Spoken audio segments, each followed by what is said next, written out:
Charlie was only 37, yet every time he looked in the mirror, he felt as if he was seeing someone older than himself. The lines on his face were the traces of that endless remorse inside him.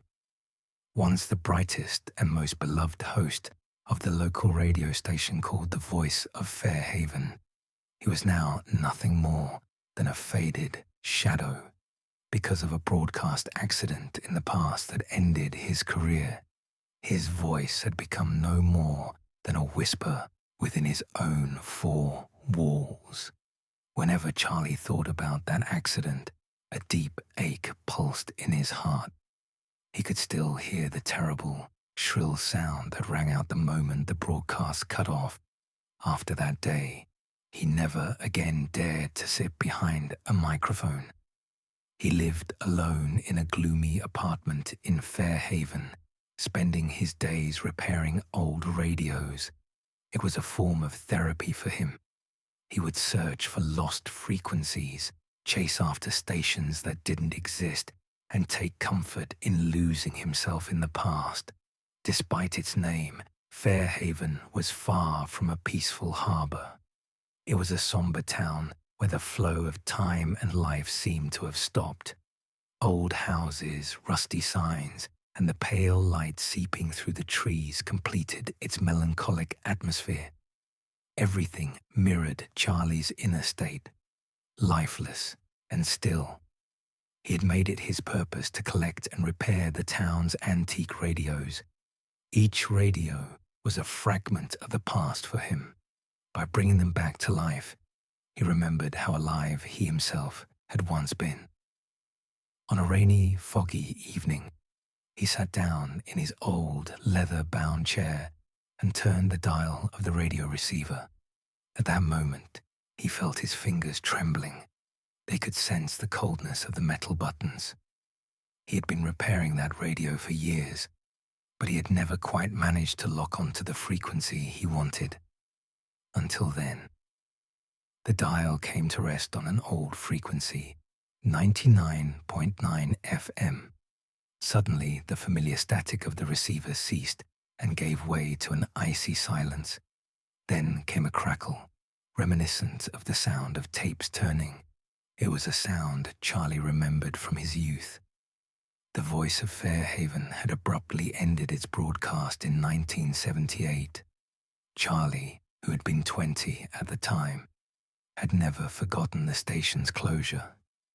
That night, it was as if the entire town's voice had been cut off.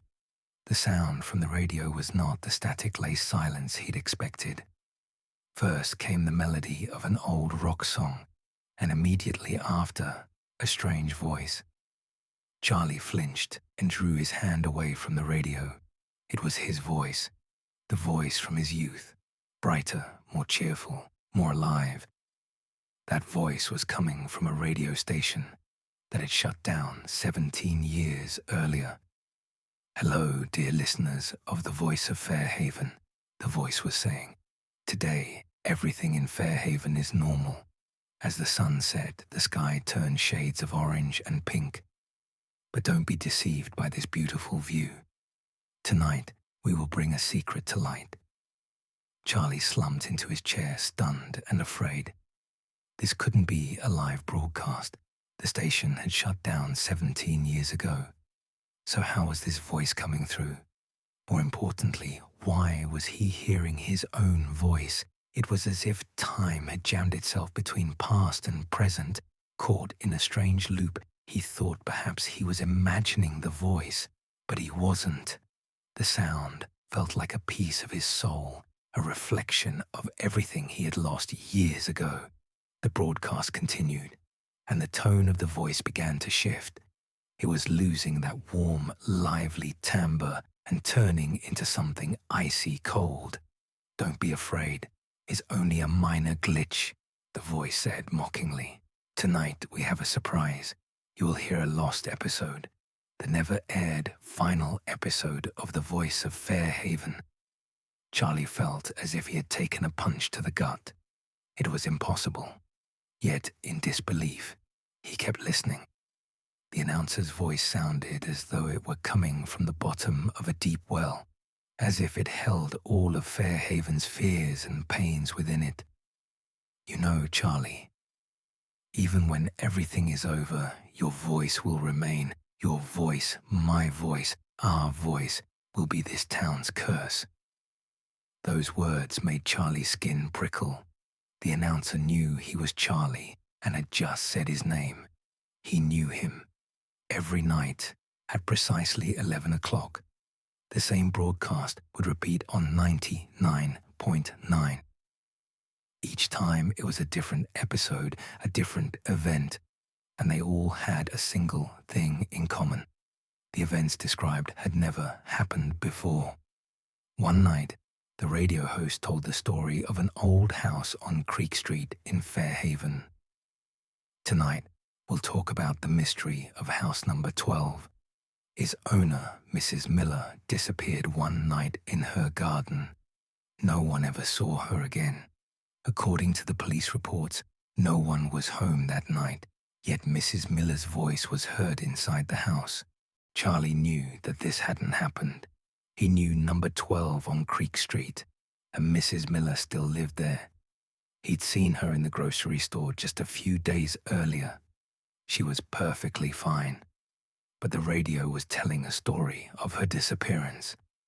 It was as if a door to a parallel universe had been opened, describing events that had never taken place. The radio began to take over Charlie's mind. He had become unable to sleep at night. His own voice echoed in his ears, and events that had never happened began to feel real.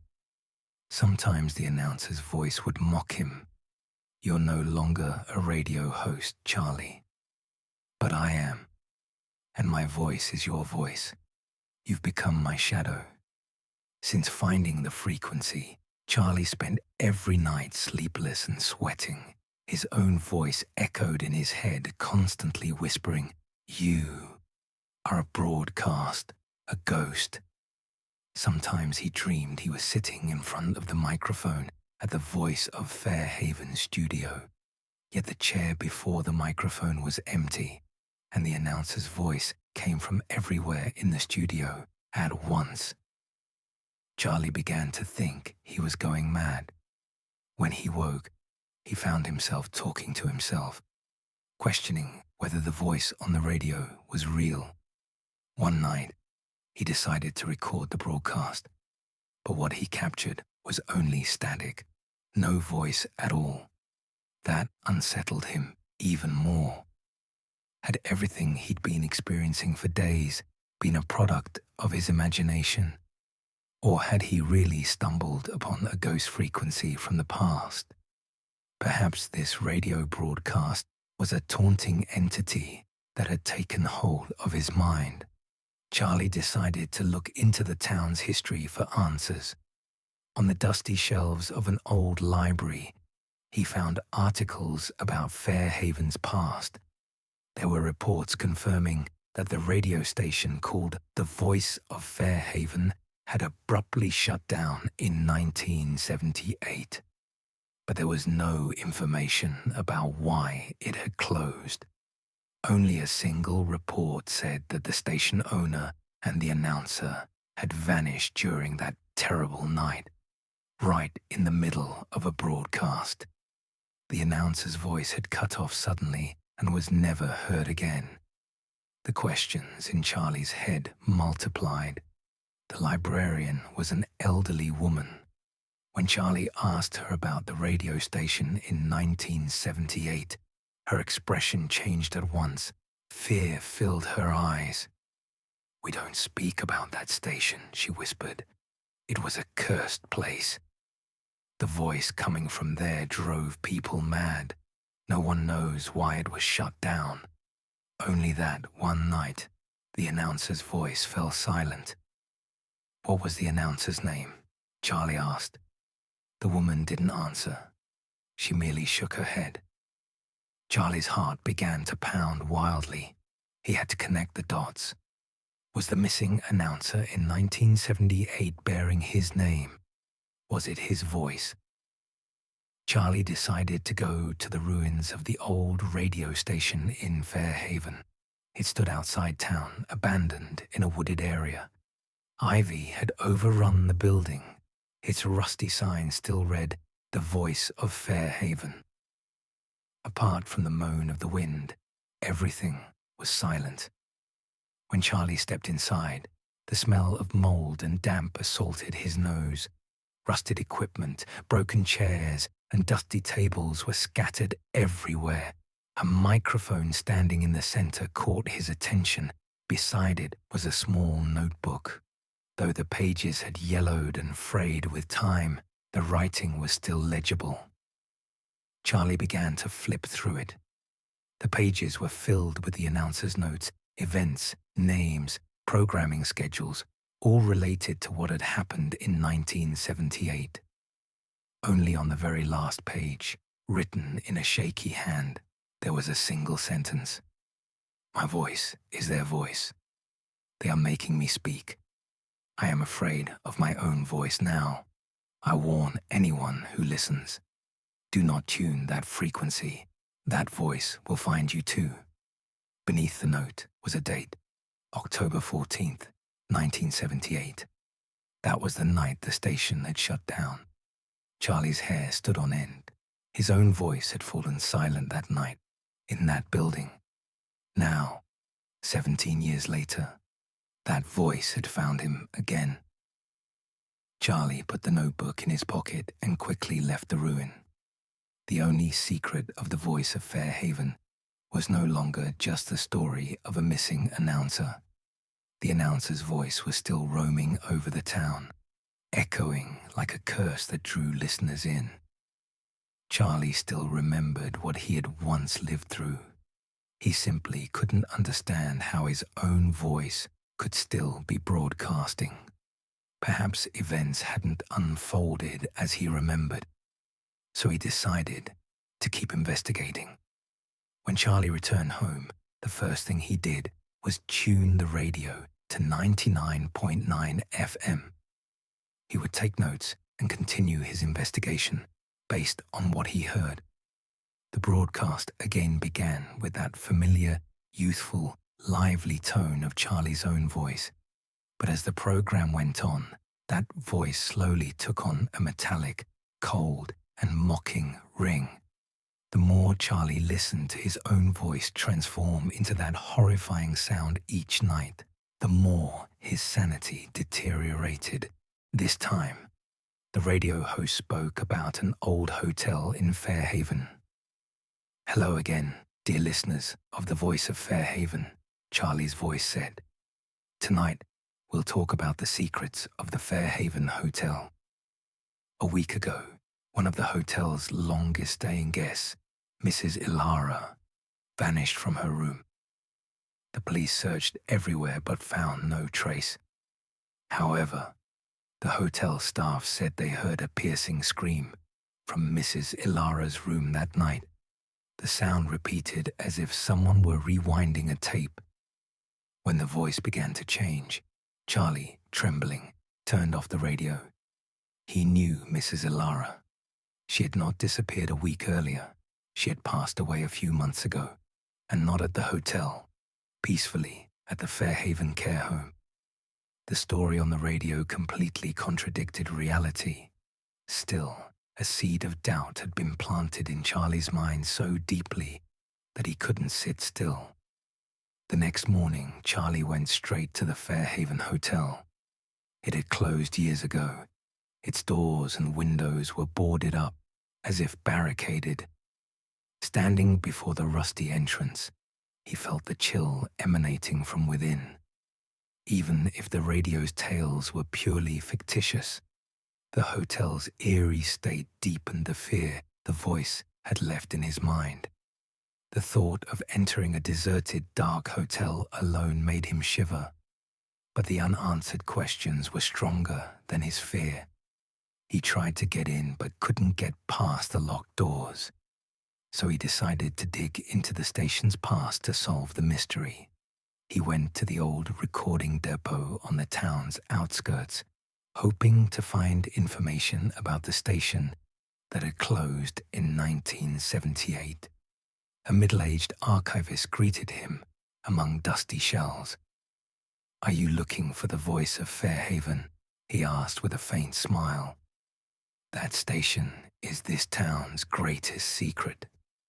Before Charlie could ask anything, the man seemed to have guessed his purpose. "How did you know?" Charlie asked, smiling faintly. "Most people who come here ask about the Fairhaven radio," the archivist said, peering over his glasses. "Folks link every misfortune they experience to that cursed voice. So we often get visitors who want to investigate the station's mystery."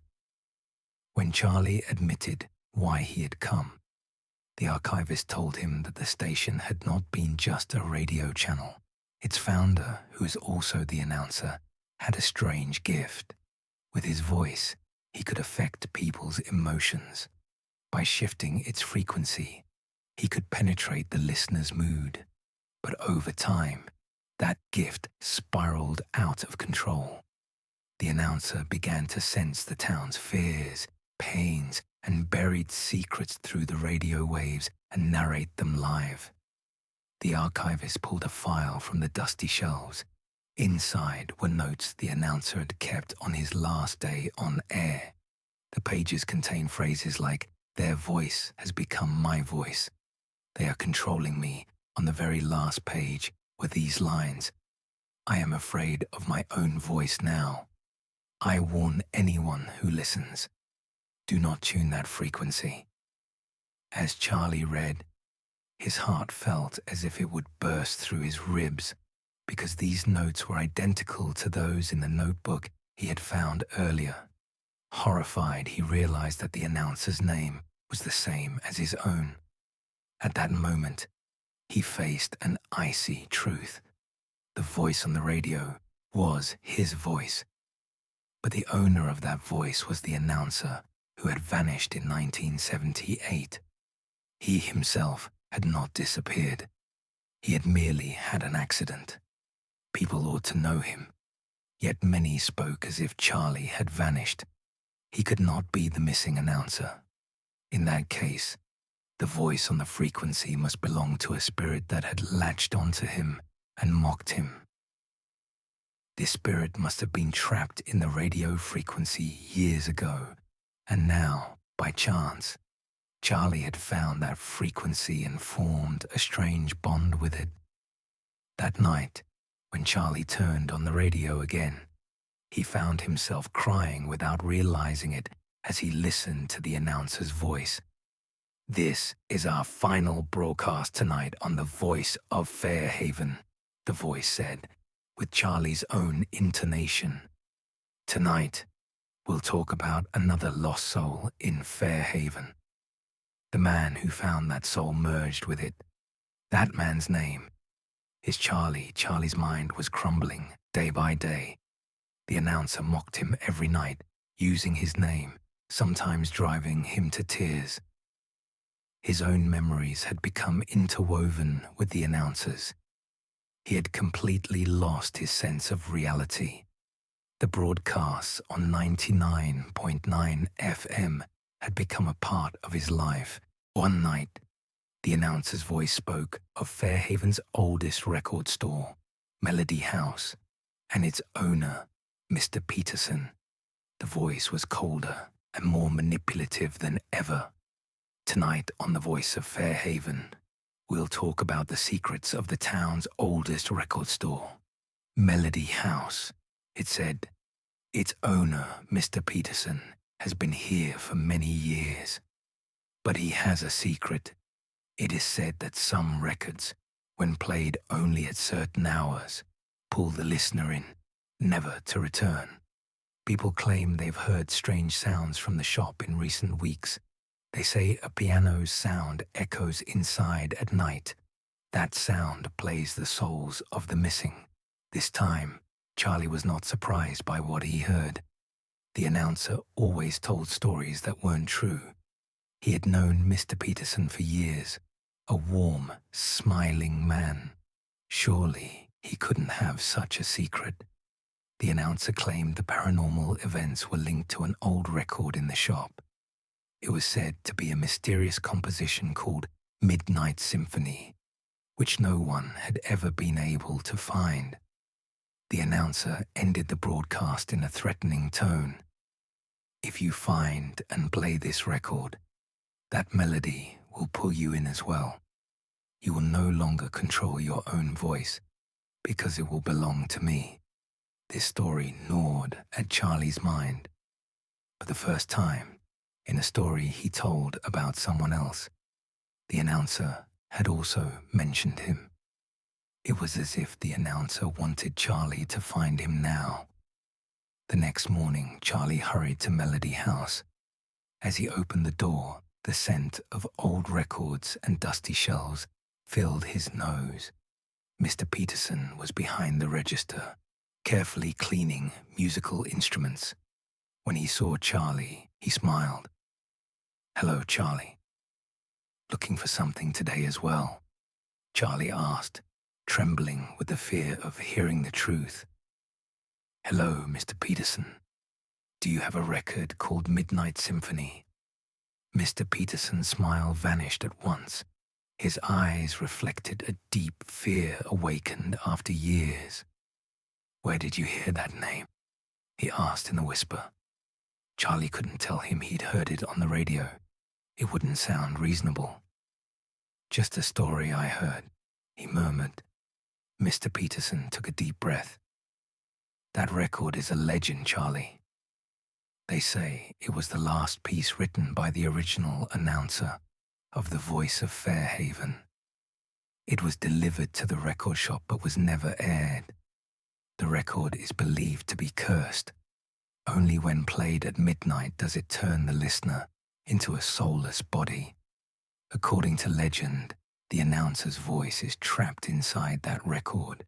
What Mr. Peterson said confirmed Charlie's fears. The voice on the radio was not his own. The announcer, said to have disappeared in 1978, must have been an evil spirit. And now that spirit was cursing people by imitating Charlie's voice. "Where is the record?" Charlie asked, his voice shaking. "I don't know," Mr. Peterson replied. "Rumor has it the record returned to the announcer's house, a home in the woods outside town. No one dared to approach it. After leaving the shop, Charlie had only one thought. He had to find that record. But the search was not just an attempt to reclaim his voice. It was also a way to learn why the spirit on the radio had targeted him and why it told these stories. Charlie once again felt like a puppet moved by a will not his own.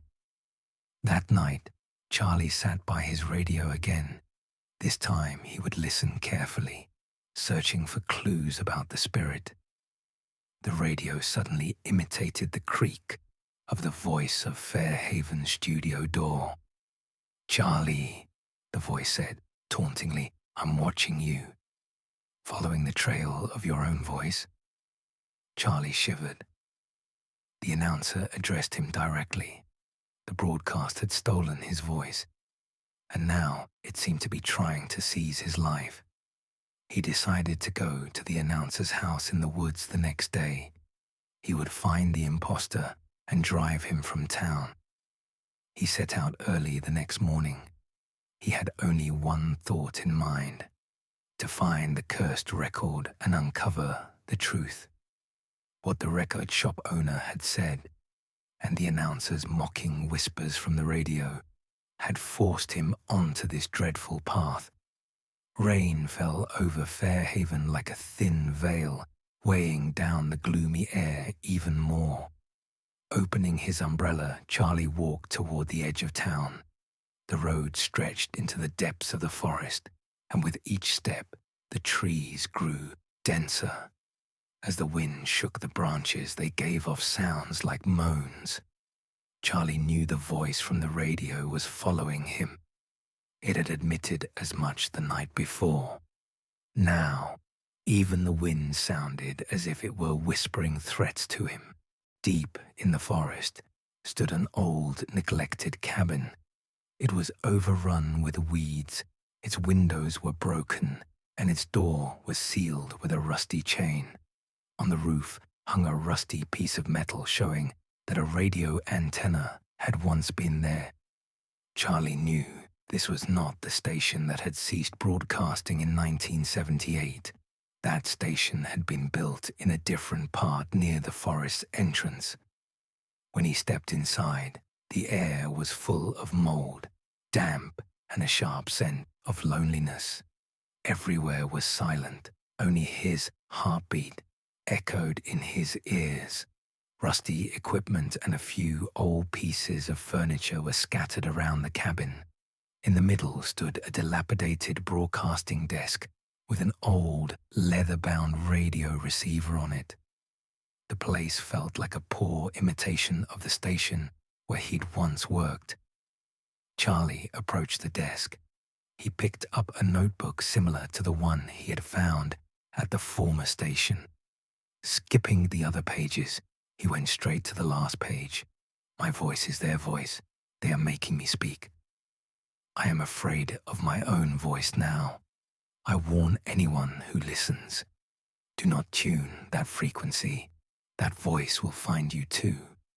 The date below was the night the station closed, October 14th, 1978. As Charlie read the notes, he tensed. That frequency, that voice, they were real, and they were coming from this imitation cabin. Someone had copied the place where he had once worked, his voice and the stories he used to tell, and was using them. This was not a product of Charlie's imagination. It was a ghost from the past, and the ghost was following him. Charlie put the notebook in his pocket and began searching for the record. The cabin was small, so it didn't take long. When he found a large black box, he noticed a label reading Midnight Symphony. The record was pressed on black vinyl. As Charlie picked it up and touched its glossy surface, he felt a cold tingling in his fingertips. He pulled an old turntable from a corner of the cabin and placed the record on it. When he set the needle down, the hiss from the turntable filled every corner of the cabin. A strange melody rose from the old instrument. The music seemed to play a symphony of pain. It was not just an ordinary tune, but the cry of a lost soul. The melody quickened, and Charlie's heart began to sink with the rising rhythm. His heart pounded. Suddenly the cabin door flew open, and the announcer's voice rushed in with the wind. "Charlie," the voice said, laughing, "you've finally come. This is your last stop. Your voice will now be mine terrified." Charlie tried to lift the record, but his fingers were rigid. The record kept turning on the turntable. The music now echoed inside Charlie's mind. His vision dimmed, and in his ears he heard his own voice whisper no. But it wasn't truly his, it was a reflection of the past. At that moment, Charlie felt his consciousness slowly erasing, his soul lifting from his body. The announcer's voice resounded in his ears. "You are now a frequency. You will never be the old Charlie again." In that moment, Charlie and the announcer were trapped in the same body, caged together. As the announcer controlled his body, he broadcast Fairhaven's deepest and darkest secrets into Charlie's mind. Charlie saw the announcer's memories, years earlier, sitting at the microphone in the studio, how his voice had been seized by a frequency, and how he had become the puppet of a presence. Once the announcer realized that his voice resonated with all the town's pain and fear, there was no escape. He was no longer the voice of Fairhaven. He was the voice of Fairhaven's souls. The announcer recounted Fairhaven's painful past each night, an incident from his childhood, an abandoned house, a murder. Using Charlie's body, he had gone to the librarian, Mrs. Miller's house, frightened her, and told her how he had encountered a frequency ghost in her garden. and how her soul had been stolen. After that, Mrs. Miller had been taken to the hospital and lost her sanity. Charlie couldn't stop his own body from committing these terrible acts. The announcer used Charlie's fears, anxieties, and regrets as material for his broadcast. He even described in full detail the ill-fated broadcast accident that had ended Charlie's career, exposing his weaknesses to the listeners. Charlie's identity was being shattered along with the announcer's broadcasts. One night, the announcer spoke with Charlie's voice. "Tonight, I will make my last broadcast," he said, "not to steal your souls, but to save you. Because I know how horrifying it is to be a cursed frequency." Charlie was surprised. This was nothing like the announcer's accustomed mocking, malevolent tone. The announcer continued, "Years ago, when I started the Voice of Fairhaven, my goal was to revive the town's spirit. But what I revived was a cursed frequency. That frequency stole my soul and forced me to steal yours. I was trapped inside it." The announcer explained that the only way to end the curse was to destroy Midnight Symphony. "That record imprisons my voice. If the record is destroyed, I will be free and the curse will end. The record is hidden in the bell tower of the oldest church in Fairhaven." Charlie didn't understand why the announcer would do this, but he saw a glimmer of hope. If the record could be destroyed, perhaps he too could escape this nightmare. That night, using Charlie's body, the announcer went to the old church at the highest point in town. They climbed the bell tower. At the top, the Midnight Symphony record lay in an old wooden box. Using Charlie's body, the announcer picked it up. The surface of the record was as cold as an old gravestone. "The time has come," said the announcer. At that moment, Charlie thought he was just a sliver of memory trapped within the announcer's soul. But in truth, that fragment was his own consciousness, stored and building up inside the announcer's soul all this time. Suddenly, Charlie's consciousness began to take control. "No," said Charlie's voice, this time truly his own. The announcer flinched in surprise and fear. "How is this possible?" he whispered.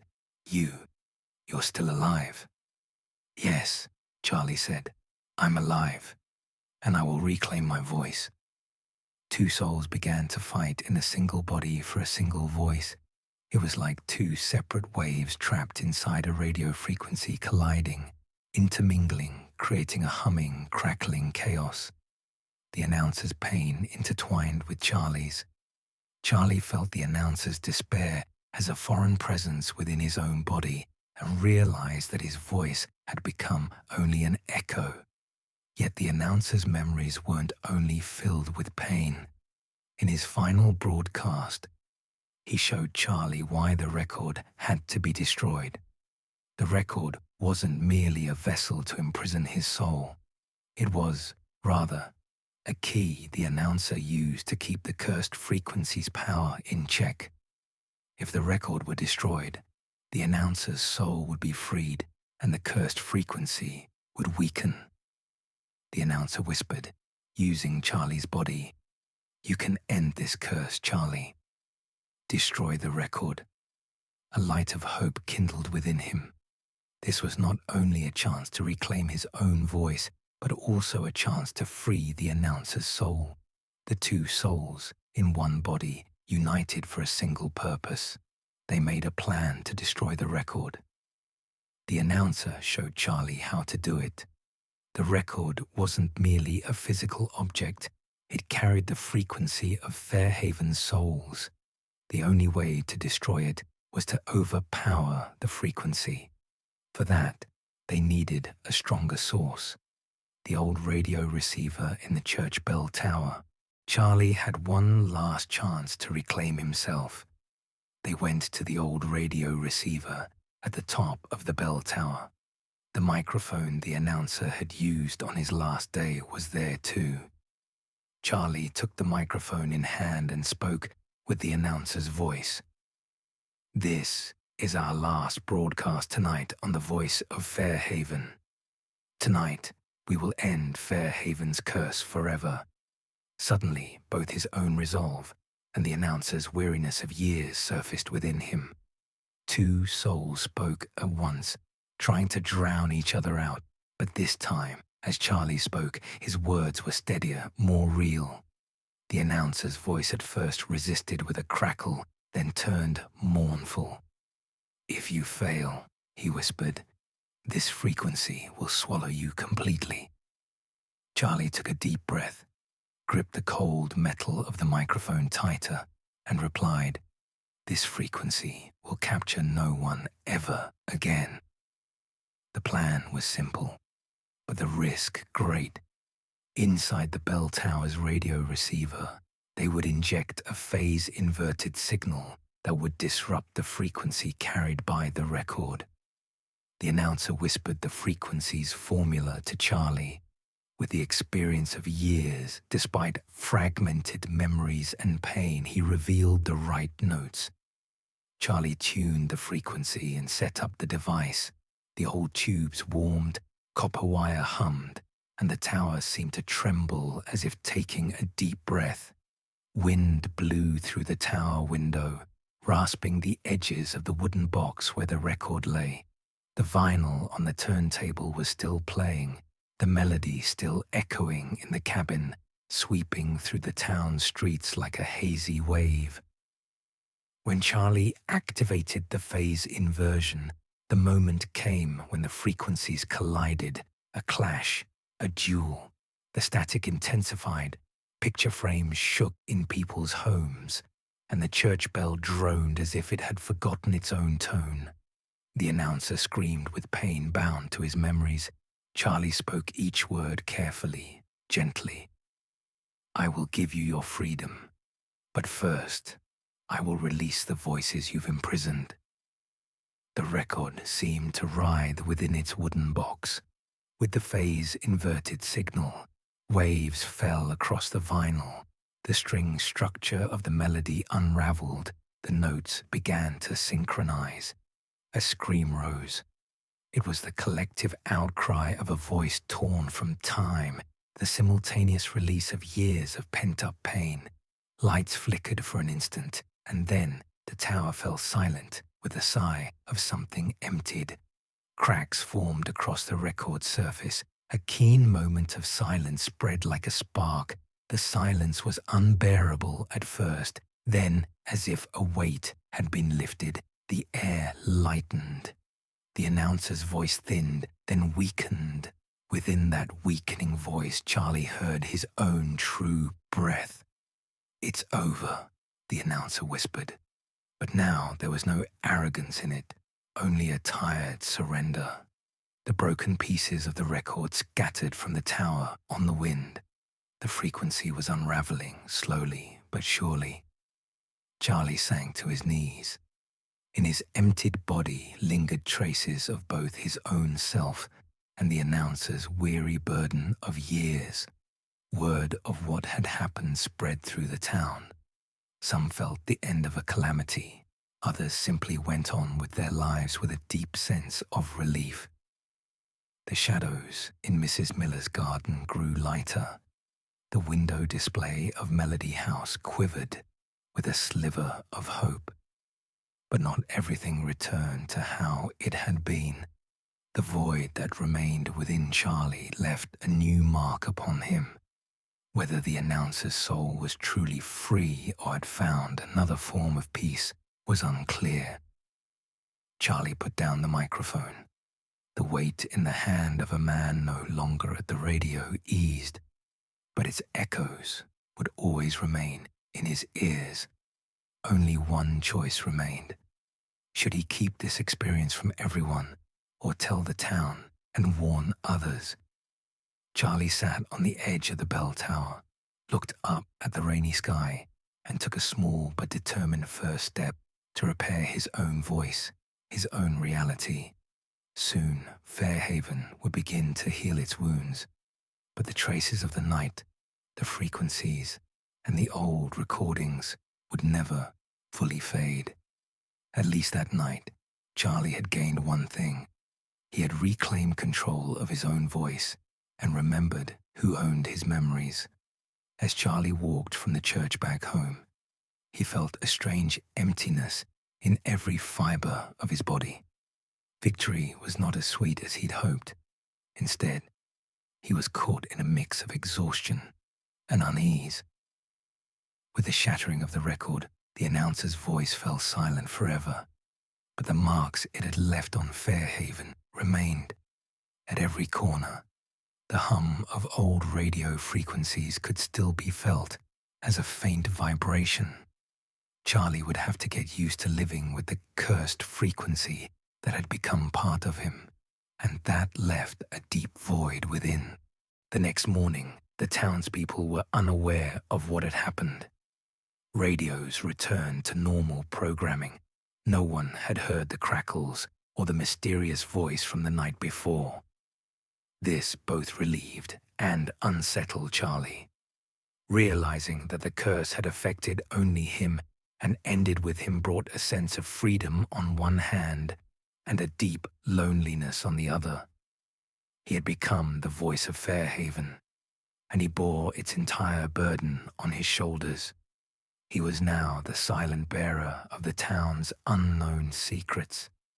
Charlie had to devote his days to putting himself back together. He no longer repaired radios. He even shrank from touching the knobs on his own. But he had to do something to fill the emptiness inside. He went to the library in Fairhaven and visited Mrs. Miller. The old woman still bore traces of fear, but her sanity was slowly returning. Charlie couldn't tell her what had really happened. He only said, "Everything will be all right." A faint light of trust appeared in her eyes, and with this small success, Charlie felt a little relief.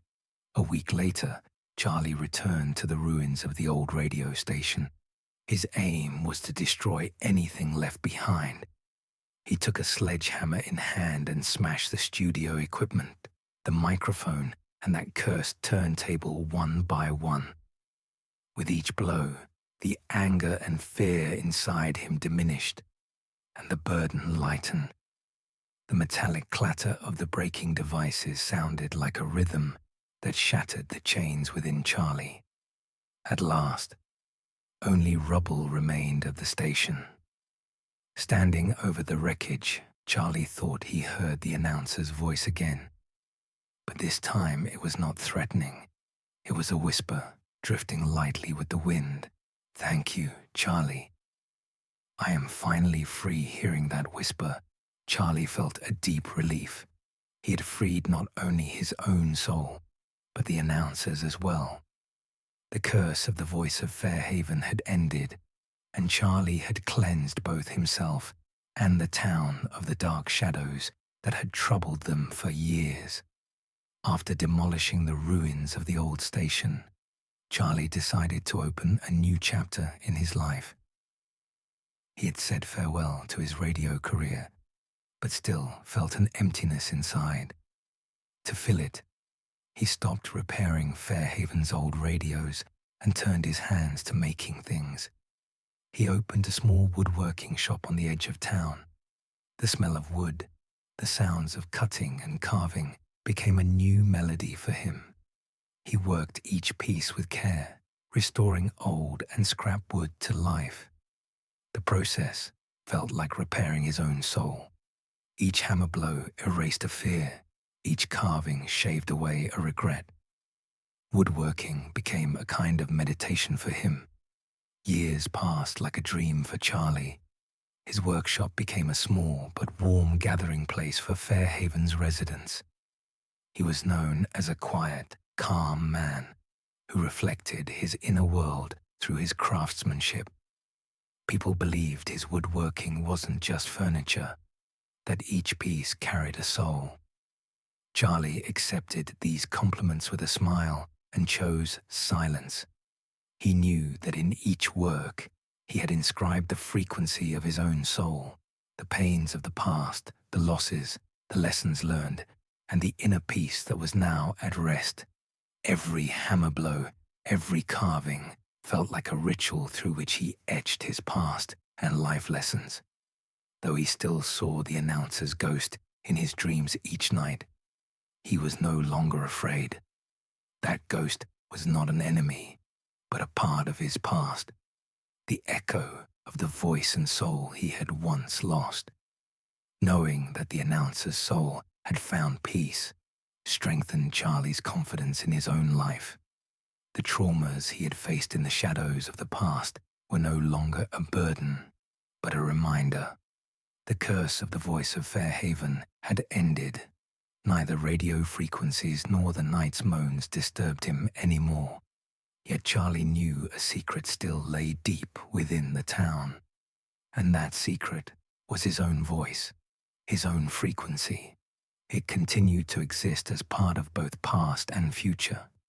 One day, a little girl came into his shop, holding an old, broken radio. She said her father had given it to her, but it didn't work. Charlie took the radio in his hands. It reminded him of the old broadcasts of the Voice of Fairhaven. But this time, there was no fear. The curiosity and hope in the little girl's eyes sent a warm tremor through Charlie's heart. In that moment, he remembered the voice and freedom he had once lost. He decided to repair the radio, together with the child's innocent spirit. A few adjustments, a few delicate fixes, and the radio came to life. The little girl's face lit up. The simple yet warm melodies from the radio were like a journey through time, bringing Charlie's life back to him. That sound felt like a summary of Charlie's entire life: fear, loss, struggle, and ultimately, freedom. He was no longer a radio host, but he had found the frequency within himself, risen above the shadows of the past. Charlie had become part of Fairhaven's spirit, voice, secret, and hope. From the outside, the town looked ordinary, yet the memory of the ghostly frequency and the mystery buried within it would remain forever hidden. And at the start of each new day, Charlie felt the peace of recreating his own frequency, his own life. His quiet but steadfast presence brought trust and warmth to the town. The shadows of the past now lived only in memories.